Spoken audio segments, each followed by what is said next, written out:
September 30th, 1968, 0630 hours.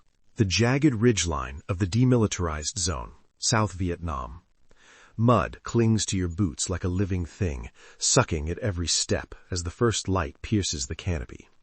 Sergeant Mike Harlan, 2nd Platoon, 3rd Marines, wipes sweat from his brow, his M16 slick in the humid dawn. The air hums with insects, but beneath it, an unnatural quiet presses down. No birds, no wind, just the distant thump of your own heart. Then it erupts. AK-47 fire rips through the underbrush like a chainsaw, bullets snapping branches and punching into earth. "Ambush! Contact left!" Harlan bellows, diving behind a fallen log as his men scatter. Private Ramirez screams, clutching his thigh where blood blooms dark against his fatigues.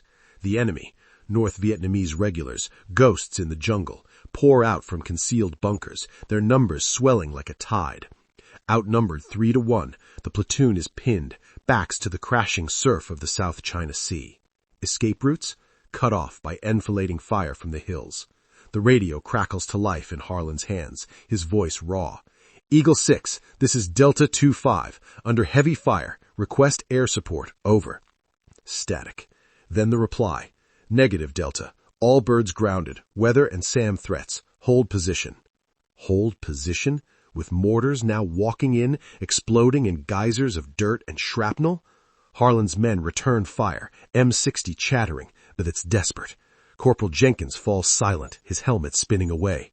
"Artillery! Call in the big guns!" someone yells. Harlan keys the mic again. "Battery command, fire mission, grid November Yankee 42789, danger close." More static, silence from the ground batteries, overloaded, out of range or worse. Desperation claws at Harlan's throat.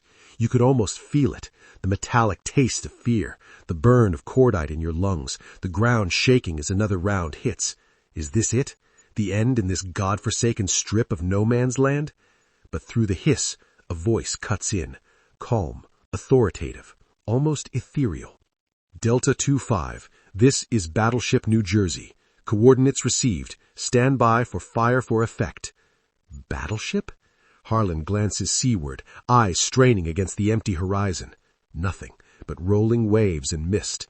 25 miles out, invisible to the naked eye, something stirs.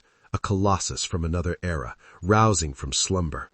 What ancient beast had the Pentagon unleashed on this modern hell, and could it possibly turn the tide before Harlan's platoon was wiped out? 25 miles east, the South China Sea is still mirror calm when the first klaxon howls through the steel arteries of USS New Jersey. 0634 hours. Red lights strobe across the mess decks and passageways. Sailors in dungarees and flash gear sprint barefoot over hot decks, the ship coming alive like a predator scenting blood. On the bridge, Captain Edward J. Snyder, USN, leans over the chart table. His face is carved granite, but his eyes betray a flicker of something rare, excitement. General quarters! General quarters! All hands man your battle stations. This is not a drill." The words boom through 45,000 tons of Iowa-class steel. Below, in Turret 2, gunner's mate First Class Tommy Alvarez slams the breech of the center 16-inch gun shut. The 2,700-pound high-explosive shell slides home with a sound like a vault door closing. "Loaded and ready, sir," he shouts over the roar of ventilation fans. Deep inside the armored citadel, in main battery plot, the mechanical heart of the ship begins to turn. The Mark 8 analog rangekeeper, a 5-ton cathedral of brass gears, cams, and spinning dials, whirs and clicks. Fire controlman Second Class Daniel Kowalski feeds in the data. Target grid, wind 12 knots from 270, powder temperature 92 degrees Fahrenheit, Earth's rotation, Coriolis drift. The machine doesn't think, it knows. It has known since 1943 how to throw a Volkswagen Beetle 24 miles and drop it through a doorway. Up in the main director, 60 feet above the waterline, Lieutenant J.G. Paul Whitmore peers through the massive Mark 38 optical rangefinder. He can't see the target, but he can see the future. "Solution set," he calls down the voice tube. "Match pointers, turrets trained." On the quarterdeck, the ship's photographer, Seaman Robert Capa, no relation to the famous one, raises his camera just in time. The order comes down like the voice of God himself. Commence firing. 9 guns, 1,800 tons of steel and explosive fury recoil as one. The flash is so bright it bleaches the dawn white. A pressure wave rolls across the ocean, slapping the sea flat for 100 yards around the hull. You can feel it in your chest even here, 25 miles away, like the planet itself just coughed. High overhead, invisible, 9 shells climb into the stratosphere, higher than Everest, higher than any jet of the day, before they begin their murderous descent. Back on the ridgeline, Sergeant Harlan's world is ending. He's down to his last magazine when the sky tears open. Sergeant Harlan is on his belly, cheek pressed into the red mud when the first shell arrives. There is no warning whistle, no rising scream like an artillery round, just a sudden, violent ripping of the air itself, as if God grabbed the sky with both hands and tore it down the middle. Boom! The ground bucks so hard, Harlan's teeth clack together. 50 meters up the slope, an entire tree line simply ceases to exist. Trees, bunkers, men, everything inside a 70-yard circle is erased in a column of black earth and orange fire that climbs 200 feet into the humid air. The concussion slaps the platoon flat. Helmets bounce off rocks. Rifles are torn from hands. Then the second and third shells walk in, deliberate, surgical, each impact perfectly spaced. The ridgeline dissolves. Harlan has seen 1,000-pound bombs from Phantoms, has felt napalm wash over a hillside, but nothing like this. This is geology happening in real time. Overhead, the remaining 6 shells are still falling, invisible, unstoppable. Private Ramirez, blood soaking his bandage, starts laughing, hysterical, joyous. Jesus Christ, they're gone! They're just gone! Over the radio, the spotter's voice, normally ice-cool, cracks with disbelief. New Jersey, the hill is no longer there. Repeat, target destroyed. You just removed a hill. 25 miles away, inside the armored womb of Turret 1, Tommy Alvarez feels the deck shudder again as the second salvo thunders out. Smoke and burning cordite flood the turret. The breach glows dull red. He grins through the sting in his eyes.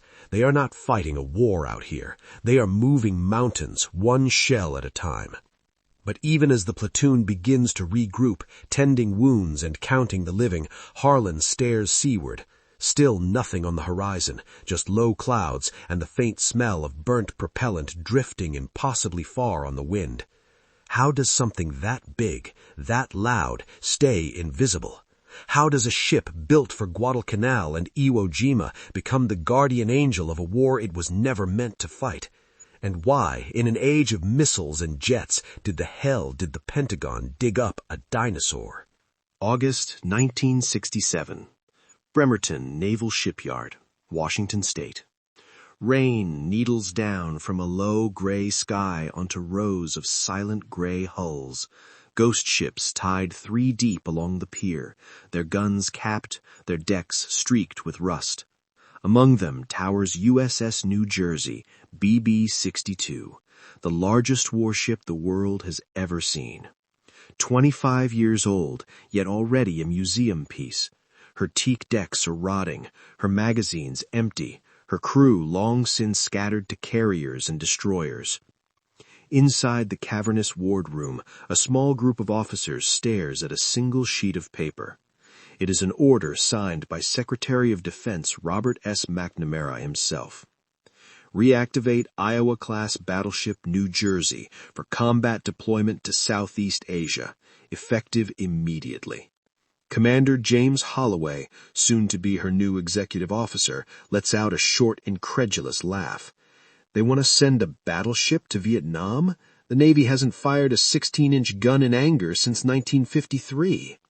Across the table, grizzled Captain J. Edward Snyder, selected as the new skipper, doesn't laugh. He just traces a finger along the old battle scars on the bulkhead. Scratches from kamikaze hits at Okinawa, still visible under the peeling paint. They're losing pilots faster than we can train them, Snyder says quietly. Rolling thunder is bleeding out over Hanoi's SAMs. McNamara wants something that can rain hell all day and all night without risking a single American flyer. Something the North Vietnamese can't shoot down. He looks up, eyes hard. Gentlemen, we're bringing the Dinosaur back from the tar pits. Within days, the weak welders' torches flare like angry stars. Cranes rip away 20 years of neglect. Anti-aircraft tubs are cut off with acetylene fury. Helicopter decks are grafted onto the fantail. New radars sprout on the masts. And down in the magazines, sailors in sweat-soaked dungarees begin stacking shells that weigh more than most cars on the road today. The young ones joke about it. We're putting a museum on the gun line. The old salts, the Korea veterans, the few remaining World War II plank owners don't joke. They remember what those guns can do when the ship is angry. In just 8 months, a refit that would have taken years in peacetime, New Jersey steams out of Puget Sound under her own power, her battle ensigns snapping in the wind. The band on the pier plays Anchors Aweigh, but the notes are almost drowned out by the deep rumbling cheers from the thousands who came to watch a legend walk again. She is obsolete, they say. She is too expensive, they say. She is a floating anachronism in the age of the Phantom and the SAM. But somewhere off the coast of Vietnam, men are already dying who have never even heard her name, and the sea itself seems to hold its breath. September 29th, 1968.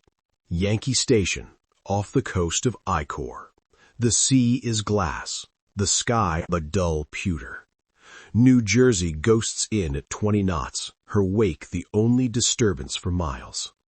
From the beach, she is still nothing more than a smudge on the horizon, but the North Vietnamese coastal watchers already know she is there. Their radios crackle with frantic warnings. Con rang ben dead den. The black dragon has come. Below decks, the temperature climbs past 110 degrees Fahrenheit. Powder cans sweat.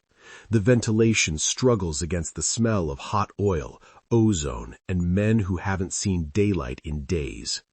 In the 3 great turrets, the crews strip to the waist, skin gleaming like bronze statues. They move with the calm of priests preparing a sacrifice. Each 16-inch shell is handled like a holy relic. 90 pounds of powder bags are rammed behind it, silk sacks that burn to nothing, leaving no ash to foul the bore. The breech swings shut with a clang that echoes through a dozen compartments.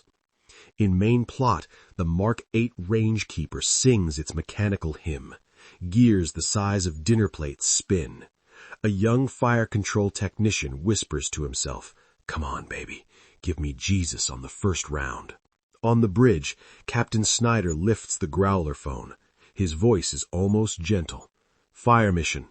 Target, enemy regiment in the open. Grid X-ray Delta 118-492. Troops in contact. Danger close. 9 guns, high explosive, airburst. Shoot. A pause that feels like the length of a lifetime. Then, batteries released. The ship recoils as if struck by a giant fist. 9 fireballs bloom from her side, so bright that sailors on the destroyer screen 20 miles away flinch and look away. The muzzle blast flattens the sea in a perfect circles. The overpressure flips small boats like toys. The shells climb. At the top of their arc, they are higher than the SR-71 will ever fly. Then they turn and fall, faster than sound, faster than thought. On the ground, a marine company is being overrun near Con Thien when the sky simply stops. The NVA soldiers look up, confused, as the air begins to scream. Then the world ends in fire and steel rain. When the smoke clears, the Marines walk forward in stunned silence across a landscape that looks like the surface of the moon. One lieutenant is heard on the radio, voice shaking. "New Jersey, be advised. You just saved Bravo Company. I don't have words. Thank you." In the turret, Tommy Alvarez wipes cordite from his eyes and grins at the powder-stained kid beside him. "Welcome to the Thunder Gods, Boot." And somewhere in the dark jungle, a North Vietnamese survivor will later tell his captors that the Americans have a new weapon, a train that flies without tracks and strikes without warning. They call it the voice of death itself. October-December 1968. The gun line never sleeps. Night after night, the New Jersey prowls the coast like a predator that needs no rest. Searchlights from shore stab uselessly into the dark. She is always just beyond their reach, a shadow that kills at 24 miles. Destroyers and cruisers take turns refueling her because the battleship almost never leaves station. Her boilers burn 3,000 gallons of fuel an hour, but the Pentagon keeps the tankers coming. Lives are cheaper than avgas and pilots. On the receiving end, the legend grows faster than the shell fragments can cool. NVA truck convoys learn to pull over and switch off engines the moment the first distant flash lights the horizon. Drivers sit in the jungle darkness counting seconds like rosary beads until the freight train roar passes overhead and the road ahead erupts into flaming wreckage. Survivors speak of the black dragon that breathes across the sea. Propaganda loudspeakers in Hanoi try to laugh it off. One old ship cannot stop the people's victory.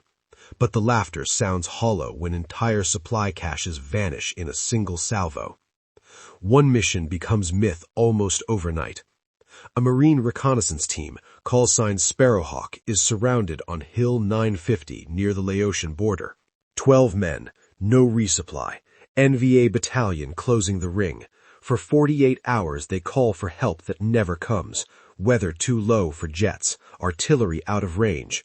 On the third dawn, with ammunition down to grenades and bayonets, the team leader keys his handset one last time. Any station, this is Sparrowhawk. We are about to be overrun. If anyone can hear me, send it all. Static. Then that same calm voice, now familiar to every grunt in I Corps. Sparrowhawk, this is New Jersey. Hang on, boys, we're coming. 90 seconds later, the hill disappears under a rolling barrage of 16-inch fury. When the smoke lifts, the recon team walks out unscathed across a plateau of blackened craters. The NVA battalion is simply gone. Hundreds of bodies, shattered weapons, a trail of blood leading nowhere. The Marines leave a hand-painted sign hammered into the soft earth where the enemy command bunker used to be. Thank you, Big J. Beers are on us when we get home. Back aboard, the gunnery officer logs the mission with typical Navy understatement. Expended 182 rounds 16-inch HC, 312 rounds 5-inch. Enemy resistance ceased. But in the crew's mess that night, someone chalks a new tally on the bulkhead beneath the faded wwII scoreboard. Vietnam Cruise 1968. Souls sent express to hell. Too many to count. The ship is no longer just steel and guns. She is morale made manifest. She is the last battleship on Earth, and for 6 brutal months, she is invincible. Yet even gods have an expiration date. March 31st, 1969. 2200 hours. The gun line off Quang Tri Province. The New Jersey has been firing almost continuously for 72 hours straight. Turret crews are on their 4th day without sleep, faces blackened with powder residue, eyes red as the running lights. The barrels of the center guns in turrets 1 and 2 are drooping slightly from heat fatigue, steel itself exhausted. Below, the magazines are nearly empty. Only a few hundred 16-inch rounds remain of the 5,688 she will eventually expend. Captain Snyder stands on the starboard bridge wing, cigarette cupped against the wind. He is staring at a signal flimsy just handed to him by the yeoman. The message is short, brutal, final. From Sinkpack Flit to USS New Jersey. Sub, termination of NGFS operations. Effective 1 April 1969. Proceed to Subic Bay for deactivation preparations. Stop. Nixon budget reductions. Stop. Vietnamization policy. Stop. Acknowledge. Snyder reads it twice. then folds it once and slips it into his pocket as though it were a death notice. Below him, the ship still breathes fire. Turret 3 belches another salvo into the night, the flash briefly illuminating the captain's face, old before its time. He thinks of the letters already waiting in his safe, dozens of them from Marine and Army units, scrawled on muddy paper, thanking him, thanking the ship, thanking men they will never meet for saving their lives. One from a 19-year-old private ends with, "Sir, if you ever decommission her, I will personally swim out and chain myself to the anchor." Now it is happening anyway. The cost has been staggering. $21 million to bring her back, nearly $1 million a month to keep her shooting. One 16-inch shell alone costs more than a new Cadillac. And for what? A war the politicians have already decided to walk away from. At 23:58 hours, the final fire mission of the deployment comes in. An ARVN outpost near the DMZ about to be overrun. Snyder does not hesitate. "Tell the guns this one's for the house," he says quietly. 9 guns fire together one last time in Vietnam. The shells arc high over the coastline, carrying with them every ounce of rage, pride, and sorrow the crew can load into them. When they land, the outpost is saved. When the smoke clears, the enemy is gone. At 00:01 hours, April 1st, 1969, the great turrets train fore and aft and lock in the cradle position for the last time. The breech doors close with a hollow clang that echoes through the ship like a coffin lid. No bugle call, no ceremony. Just the sudden, terrible silence of 45,000 tons of steel suddenly deprived of purpose. In the darkness of Turret 2, gunner's mate Tommy Alvarez reaches out and touches the still warm breech of the center gun. "See you around, girl," he whispers. Then he turns away so no one sees the tears cutting clean trails through the cordite on his cheeks. The thunder stops. The black dragon spreads her wings and flies west toward mothballs once more. But the echoes will linger in the jungle for years. December 17th, 1969. Puget Sound Naval Shipyard. A cold drizzle falls on the deserted ceremonial quarterdeck of USS New Jersey. The same pier where she was reborn 20 months earlier now waits to bury her again. Most of the crew has already been transferred. Only a skeleton watch remains, ghosts in pea coats, standing by to haul down the colors one final time. At 1600 hours, the ensign comes down without fanfare. No band, no speeches, just the hollow orders barked over a bullhorn and the wet slap of the flag folding into 13 perfect triangles. She is towed to her berth among the other gray relics, her guns sealed, her boilers cold. The official line is simple. Battleships are obsolete. Missiles have won. The age of the big gun is over. But legends, however, do not read official lines. In the years that follow, something strange happens. Marines returning from Vietnam refuse to let her fade. They form associations. They write letters to Congress. They tell stories in VFW halls about the night the sky split open and the freight train came from God. Children who were not even born in 1968 grow up hearing their fathers whisper, "If Big J had stayed another 6 months, the war would have ended differently." In 1981, a new president named Reagan asks a simple question. Why do we no longer have battleships? Within 2 years, welders' torches flare again in Bremerton and Long Beach. New Jersey is the first to be yanked from the dead, this time with Tomahawk missiles in her guts and phalanx guns on her decks. She will steam back into combat in Lebanon and the Persian Gulf, proving the Dinosaur still has teeth. But the Vietnam cruise remains sacred, untouchable. When the Battleship New Jersey Museum finally opens her to the public in Camden, New Jersey in 2001, the most visited space is not the gleaming bridge or the missile launchers added later. It is Turret 2, center gun. the very barrel that saved Sparrowhawk and Bravo Company and 1,000 nameless grunts whose names only God and the Black Dragon know. Veterans, now gray-haired, soft-spoken men, stand in silence before that massive rifled tube and reach out to touch the steel as if it were the Wailing Wall. Some leave challenge coins. Some leave faded photographs of buddies who never came home. More than one has been caught weeping openly in the powder-scented darkness below. Because they know the truth the budget analysts and the missile admirals never understood.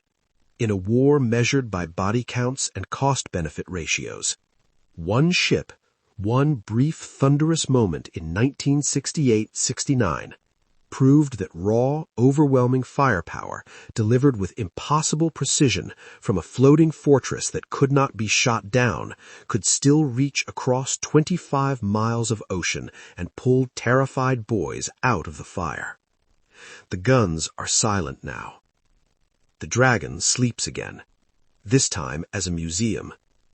But if you stand on her forecastle at dusk, when the Delaware River is calm and the gulls wheel overhead, you can still hear it, faint, impossible, carried on the wind from half a century away. The long, tearing roar of a freight train that rides no rails. The voice of salvation made of steel and fire. And somewhere, in whatever place warriors go when the last bugle sounds, Sergeant Mike Harlan, Tommy Alvarez, and every Marine who ever looked up at an empty horizon and heard that beautiful, terrible sound, are smiling. Because the Dinosaur never really died. It just went home to wait, patient as the sea itself, for the next time America needs a miracle measured in tons of high explosive.